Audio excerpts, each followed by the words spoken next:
Good afternoon. I'm Ricardo Cate, and I have two wonderful kids. Actually, I have three, but only two are wonderful. The other one is evil, and she took my laptop. Otherwise, I would be showing you a short film instead of pictures. I didn't find this out till like 3 days ago, and I was asking, and finally she texted me. She fessed up that she had taken my laptop. So the laptop I do have, I'm not familiar with it, but I was able to put some pictures up on it. I dropped the evil one off back in August 25th up at Fort Lewis. And yeah, don't get me wrong, I love my kids, I love teasing them, but she's my youngest. My children are 22, 20, and 18, and so I dropped the 18-year-old off, and by that time, I had for 3 days been seeing this story about the Standing Rock protest, and I only saw it on Facebook. I didn't see it anywhere else, and I kept seeing more and more, and I was getting more concerned about this, and I was very intrigued and angry at the fact that the original pipeline was supposed to go just north of Bismarck. The town of Bismarck said, no, we don't put a pipeline through because we need this water. It's going to contaminate our water. So they moved it 26 miles south, just north of an Indian reservation, Standing Rock. And I guess that's what made me angry. And so I wanted to do something. I didn't want to just sit there and click like and comment on the computer. I didn't feel that was enough. Me being who I am, and the fact that my kids were grown.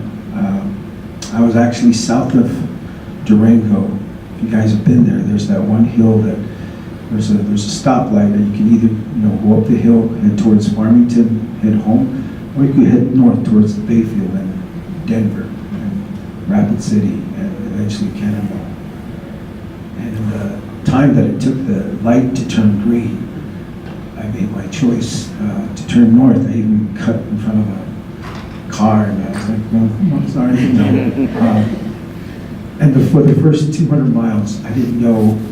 I was like asking myself, what are you doing? Because here was a truck that I just bought for $1,500. It was a 1996 Sierra GMC. that was a Department of Highway Department vehicle. It was orange, not very attractive. It was a four-wheel truck, but the four-wheel thingy didn't work, and I had no idea what this vehicle was going to do, if it was even going to get me up there. But people who are friends with me on Facebook know that I always have adventures on these. Well, I have adventures. And so I was talking to it, telling her to get me up there, and then I decided to go on Facebook to let people know. And then a lot of people started sending me money from Walmart to Walmart. And so by the time I got to Rapid City, I had got a bunch of tents. I took all 187 cans of Spam that they had at Walmart. Toilet paper, Pampers, anything that I could think of. And there was a site that kind of asked for certain donations, so I just went and bought. All in all, I got $928 sent to me, so I used most of it. I kept maybe 130, for gas.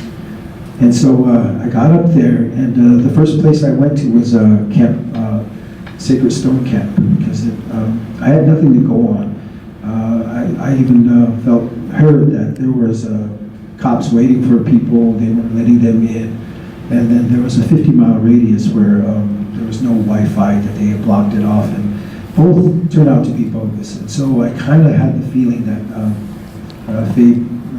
Facebook was, a lot of those posts were bogus. And so I got there safely. I got to Sacred Stone Camp, and I found out there was another camp, the main one, and so I dropped half of those supplies there. And then that main camp, when I drove in, I really liked that one, so that's where I stayed. Besides, after I dropped off my supplies, I parked it between the main camp and the Red Warrior camp. I just kind of pulled in after dropping off the supplies because I wanted to survey, see where I was going to set up the tent, and my truck broke down right there.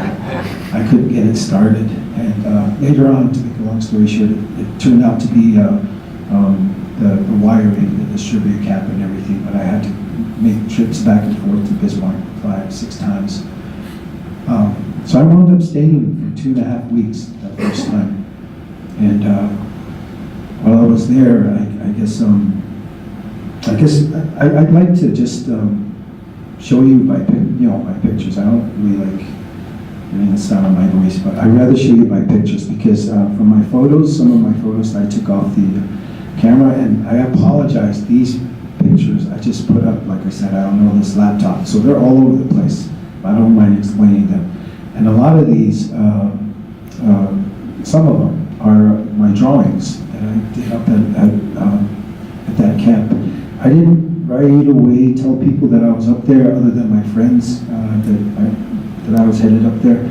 But it was 3 days later I started posting cartoons about what I was seeing up there, and because I was hoping I would depict what was actually going on rather than some of the bogus posts that were showing up on Facebook. So anyway, I started drawing these cartoons, and you'll see some of these, and they're not in any particular order, so I apologize for that. So, okay. This is Happy, American Horse, the guy who chained himself to the equipment. Actually, this is somebody else's photo, but they wouldn't let us get close enough. But we were there to support him, and you'll see a couple of photos from that. So I'm going back up Tuesday because I left my son up there. I had to come home to Tulsa to try to make some money to one, take care of bills, and two, to go back up there. But unfortunately, it wasn't a very good show. But I have to go up eventually and get my son on Tuesday. And so, this is another photo taken off of Facebook. So anyway, we were there to support him, but just recently, as early as this morning, I had this idea that every time something happens, the police block everything off. They let a couple of people in because they had press passes. And so tomorrow, I'm going to ask the New Mexican if I can have a press pass so that next time I go up, I can capture photos like this. And so, this was a couple of Wednesdays ago when they pulled guns, and they had arrested 21 people. And the guy in my camp took this photo, and he said I could share it. And okay. This is what they saw. There was a couple of kids present, along with women and men. Go ahead. And it's very. You'll see some photos of these guys along with me, and I've never been in this position before, and I've never been asked to where I was going, or to be blocked off to go take another route, or to be pulled over for no reason. My son and I were pulled over, and just the helicopter and the planes flying about 24/7. I kept thinking, I didn't serve 4 years in the Marine Corps to come back to be treated like this. But one day I was at the main camp getting some coffee, and this Lakota woman was standing next to me. By the way, this whole thing was started by 4 women. 4 women started this movement.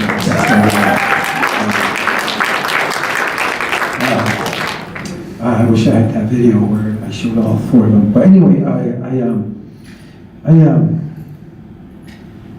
stood there and I was listening to this helicopter going around and around, and then she looks at me, and I said to her, that helicopter is really, really irritating. And she looks at me and she simply says, "That's what they want." And I said, "Okay, well, not irritating anymore. And so I just, let it, I let them do that. Same thing with these guys, you can't let them win you over. I mean, it looks pretty scary. But then if you really look at it, they're just foot soldiers. They're just, the real enemy is the governor and the oil pipeline. And these guys are just little foot soldiers having to do what they're told, and they have families too. And so I started thinking coming more from a caring person than being angry, which was what I was originally when I went up there. Okay. You've seen enough of these guys. Go ahead. So that was me, a friend helping me to load up some more supplies up there by the Denver area, and I made a couple other stops here and there. And since I was by myself, I completely filled up the whole truck. Okay. Custer County, I had to take a picture of that. I was like, oh my gosh. And there's the Sandy Rock Sioux. The actual camp is another like 50 miles or so. But, okay. So that's what I saw when I drove in, and it was pretty much what I pictured in some of the posts on Facebook. But to actually be there, I was like, wow, this is really cool. So okay. And this is Janelle. She takes the donations. And the reason why I have her up here is because they told me to go find her, and she's at this table. So I go walk up to her, and she's writing something. And so, excuse me, my name is I'm from New Mexico. I'm Ricardo Cate. She looks up, and I couldn't believe this. She says, "You're the guy that draws those cartoons, right?" I was like, "Yeah." And she's like, "Jennifer." This is the guy who draws the cartoons you love so much. And she looks up, it was really, really, really cool. And so a lot of people at that camp, once they found out, they knew who I was, and I painted the chief on the sides of my door. Once they saw it, it was like celebrity status. It was pretty good. So, okay. So here's a map of, that's the main camp right here, and here's the highway I took, and this is the first camp I came to, and I came back out here, and this is just off the side of the road, and then right there where the red dot is, where the demonstration site is, that's where the incident with the dogs happened, because that's as far as the pipeline goes on the other side on this side of the road. Okay, I felt. I took this picture. It's on at the main camp, so you can pretty much have an idea. Up here, the top right-hand corner, that's the Missouri River, and so there's a mile more of land before they put the pipeline under the river. So just so you guys can see what's going on. Okay, I love this. This was at the Red Warrior camp, and that night I found out I'm not supposed to take pictures at the Red Warrior camp, because that's more of a radical group, and they're the ones that cover their faces and everything, and so they didn't want pictures. This is the one and only picture I took, and I was almost jumped when stuff, but it stayed on my phone, but I just thought it was cool. This is one of the lodges where they had the meetings the first couple of weeks when I was there. I don't think it's standing there anymore. They took it down to make room for others. By the way, this whole thing gets filled up. Okay. This was one of the activities we had with the kids. What do they call it when they put powder, colored powder? It's a powder round or something. But we have numerous activities for kids and adults alike to kind of make things a little bit normal. Let's see. Yeah, this is at the main camp, and the fire is kind of over here, and these. Let's see. I don't know how to explain this, but yeah, that's part of the camp. And we have a bunch of warriors. What's really cool is what happens is you know, you wake up and you chop wood, or I was teaching at the school a couple of days, that makeshift school that they were talking about. And so I taught art, and you'll see a couple of kids doing that. And so we have a bunch of horses, and so during the day, most of the time, things are planned, and they'll tell you, we're going to go up to Bismarck, to the law offices of the oil pipeline. We're going to do a demonstration there, or we're going to go here or go there. But every once in a while, the machines will start up, and someone will say, we need to get to this spot, get up there. And these kids jump on their horses, and it's really cool. They go, and you're like, wow, you know, it's like, I guess in the old days when they said, here come the cavalry, and it was just a glimpse of what might have happened. And so there was a couple of times where, but then we did get there. There was this one instance where at this work site, and we had stopped the machines, and then the horses came back from where they were, and it was just really, really cool, them coming back in, and I don't know, these kids were awesome. So, okay. And this is one right here, that demonstration site I told you about. This is where we go. We walk from the main camp, and it's about a mile, and it goes downhill, and then you go back up, and right there, this is where the men, women, children go, and we go there singing, carrying the banners, and it's just peaceful. We're just walking and getting exercise, and get up there. They're singing prayer, and then they tell you to turn off your cell phones, because the men start filling up the pipes, and you know they do the pipe ceremony, and it's really awesome. And I saw Dennis Banks there for the first time, and that was cool because he was speaking. I think there he is in this hat.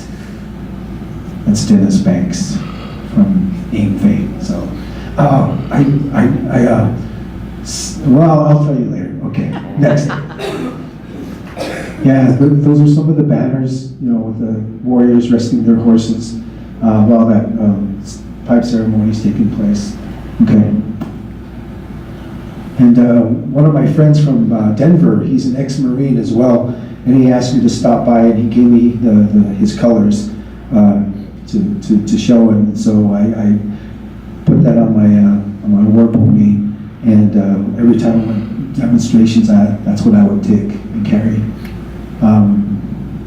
Okay. And this is Justin Poorbear from Pine Ridge. I had spent some time with him a year before because I went to visit the kids, the 57 kids who were doused with beer at a hockey game, because these are 8 to 12, 13-year-olds.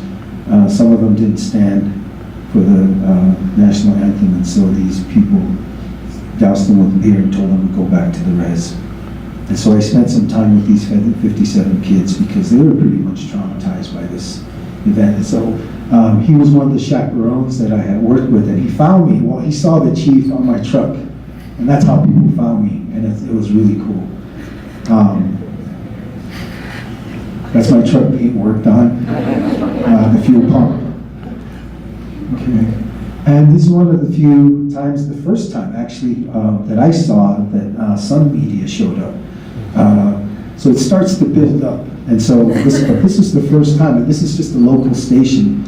And we just simply went to the barricade, is that what they call it? And the original intent was to go take them lunch, because they'd been sitting there, and so we were going to take them lunch, and then someone said, oh, we should take them donuts. I said, no, and so we simply went to take them some water. And so this was I think this was my first time doing a demonstration where I saw the barrier, I saw the cops, and I was like, wow, you know, it was still intense. But we said hello to them. I even walked up to one of the cops and, you know, talked to him for a bit. And so just off to the side, this was happening, so, okay. This is when we went to the law firm that was backing the oil pipeline, and I think there was like maybe 300 of us. We were downtown Bismarck, and we set up shop there. Okay.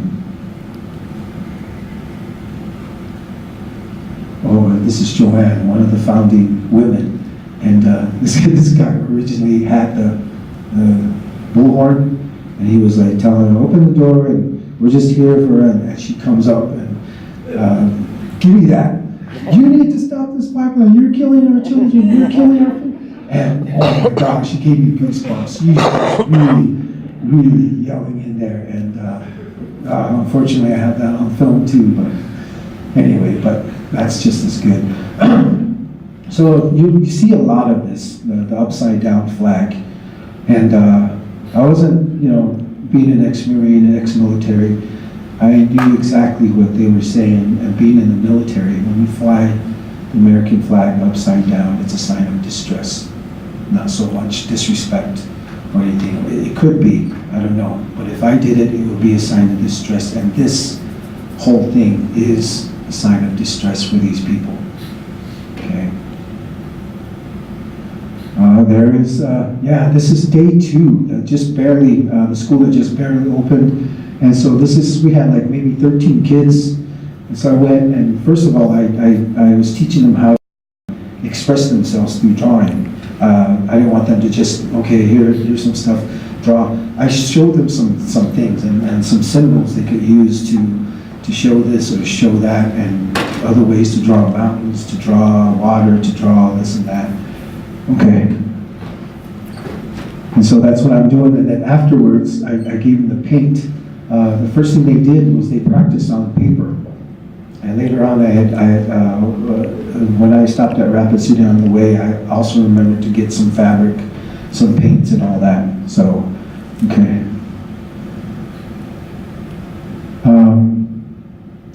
This is, hold on. She's the main teacher up there. Can't remember her name. But anyway, she had started the school along with this lady. Her name is, I met so many people, it's really hard. Alyssa? I think Elena. This is Elena, and this is Teresa. Okay, there. And they were the first 2 teachers, and then when I met them, they had told me they were doing this school, and so first 2 days I volunteered to help them, so I spent the first 2 days at that school, so go ahead. That's me handing out the banners that they're eventually going to work on. Okay. And this is what they started to create. Okay. Chimney, water is life. This is what that stands for. And so you'll see some of that artwork out there. These kids were really amazing. Okay.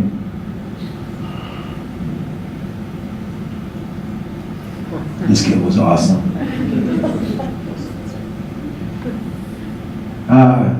This is the Yakima and the Lummis when they came in, and it was really cool because they come in singing, and they're singing, and then our camp is singing, and there's like I don't know, it gets pretty intense, and you're on the side, and they come in, and the 2 chiefs they come up and they say something to each other. At that time, that's when the cameras go off. But then they go around and dance around the fire, and it's really, really cool. That's how a lot of the Lummis tribe, that's how they come in, and it's really amazing. Okay. And they brought their totem pole. They never erected it because this totem pole, supposedly, I guess it's going like a little tour or something. But just to have it there, they had it there for a couple days, and it was just really amazing to. I didn't want to touch it, out of respect, but I thought it was really, really cool. Okay, and this is them dancing around. This was after the initial meeting of the leaders, and so it's okay at this time to take photos. So this is one of the mechanics that fixed my truck. Okay. Those are the flags. Initially, there were like maybe 50. There are over 300 now. Okay. Everywhere you go, you're stopped. You're asked to go. Where are you going? What are you doing? And it gets tiresome after a while. And like I said, I didn't spend 4 years in the military just to be asked where I'm going in my own country. Okay. And this is, there's Happy, he's up there changing the equipment. This is as far as we could go. And this is the guy I eventually started talking to after a while. And I actually reached over and shook his hand. And, you know, I just said, I wish we were under different circumstances. He goes, I know.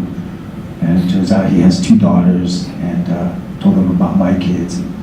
And at some point, I pulled my pants up. Okay. Okay, yeah, that's,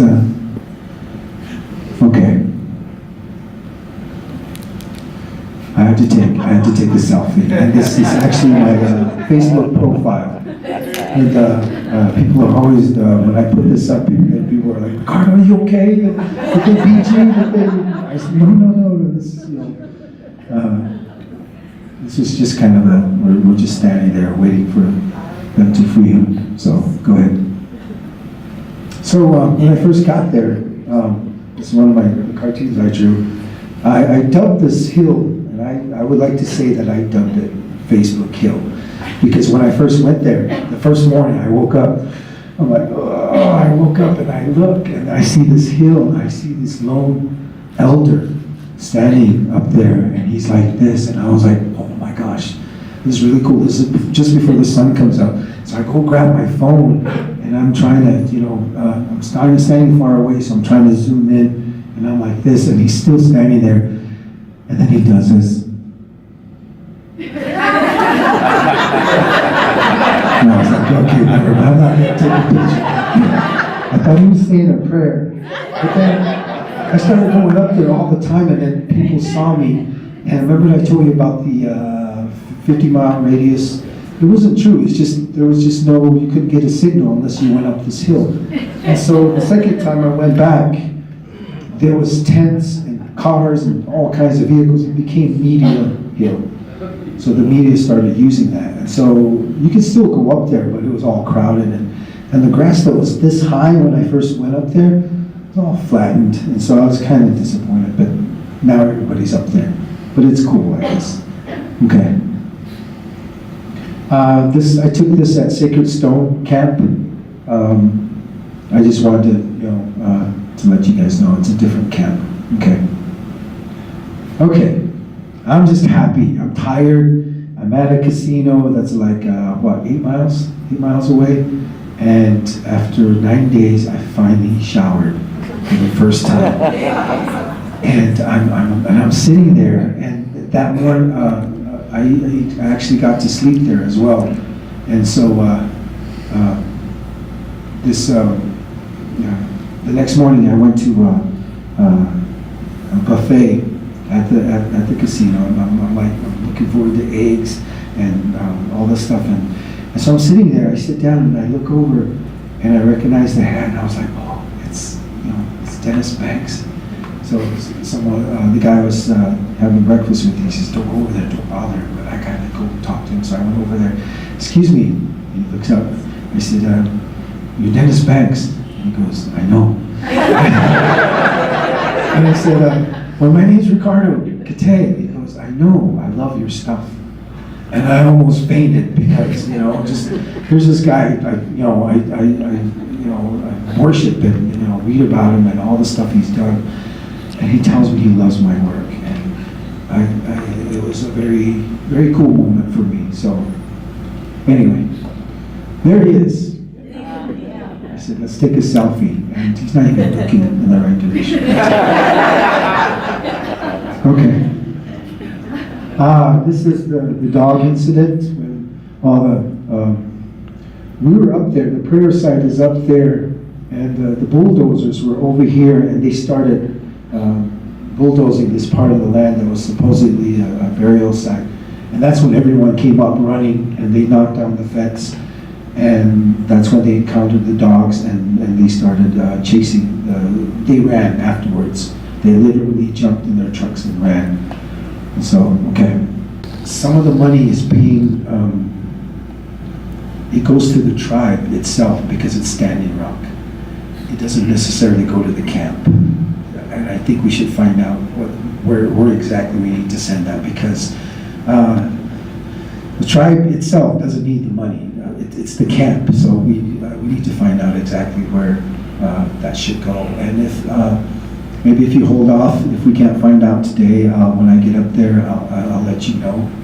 Or I think the best thing is to write a check to Defenders of the Water School, which goes directly to the school, or to give us cash, and then, like Ricardo said, and I think I've said this, but I know this, it doesn't guarantee it's going to the school at all.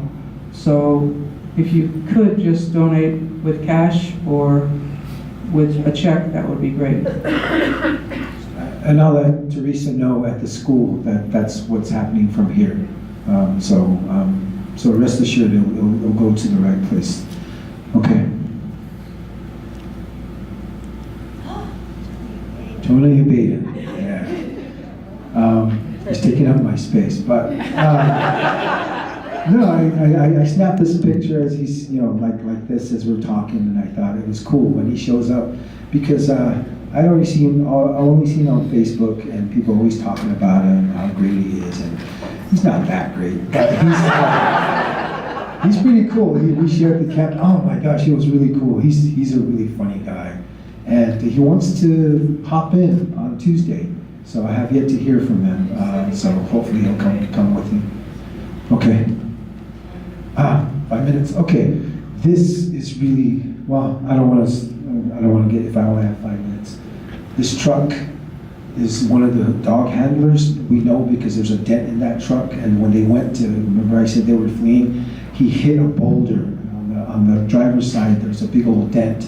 We were only there on the highway to take pictures. He creeps up with his truck, right, about 100 yards, and we start walking. Who is this guy? And he pulls out like Dukes of Hazzard style. And down the road, he's just waiting. And by that time, he pulls up his shirt, puts on some glasses, and puts on a hat. And we're just watching it. I just took this picture, but it's clearer without the camera. And so we just said, let's go. And he starts following us down this road. And I said, I had enough of this. And so we turned around, and he turns around, and we started playing this really awful game of, I don't know what it was, but they're acting really strange up there. They really are. So go ahead. Okay. One of the successful sites that we stopped, and every time we do, we get on, and we're like, yeah, we did it. Okay. Next. That's me, and this is really cool because the chairman of Standing Rock, Dave Archambault, asked me and Dallas Gold to go and talk to the tribal leaders up in Bismarck at a conference, and there was like maybe 300 people there, and I felt honored that he asked me to do this because, and so I did, and I basically told these people, why aren't you helping these people 24 miles south of here? These are your people. I drove 1,373 miles to help these guys, these people that I don't know. Why can't you just go? And I was like really kind of angry at these guys who were just kind of, idling. And so, yeah, that was a cool night. Okay. Did they show up? Did any of them go? I don't know. I don't know if they came to camp or anything, but that's me, just tired. Okay. Sorry. Okay, just go ahead, keep going. I'll tell you to stop. These are just pictures of camp, just so you see how it is in the morning. It's awesome in the morning. Oh, this is when they came in, the people from Oregon. I can't remember if it was the Yakima but they came. Yeah, what? Okay.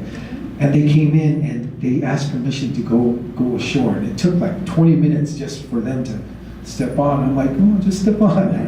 But while I was standing there, this guy taps me this lady taps me, okay, next one.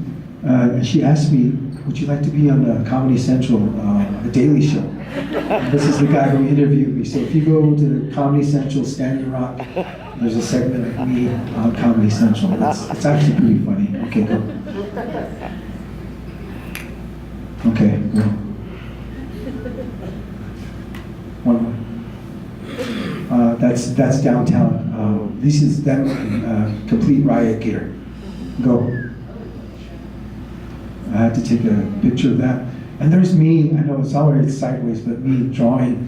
And people are like worried, or don't get hit, or, you know, because I got as close as I could, and I'm actually drawing them for my cartoon. Go ahead. And this is what I saw. Check out the next one. Oh. This is me with my protective gear. Okay. Go ahead.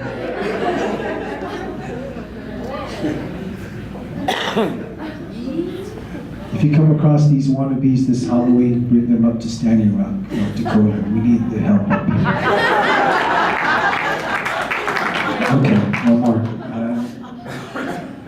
These are kids from my tribe making banners up for the people up there. And I think I'm going to stop there because I really need to say that they need your support up there, no matter how you can do it. But the main thing is just spreading the word. The more people know about this, I guess you could just keep it going, just so they see.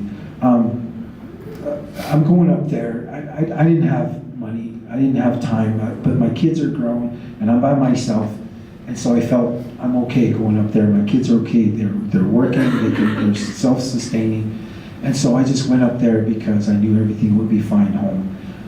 But I just went on a leap of faith because I felt I had to be there, and I wish more people could do that because we just need the numbers. We're there stopping this pipeline by sheer numbers, and so I have my artwork back there, and I'm going to go back up and buy some more supplies and whatever. And so I'll explain to you when you get to there. There's two big paintings that I painted at Standing Rock. And because they're going to be one of a kind, if you're a collector, that's one to have. But anyway, thank you for having me, and that's me painting those. And thank you very much. I'm sorry.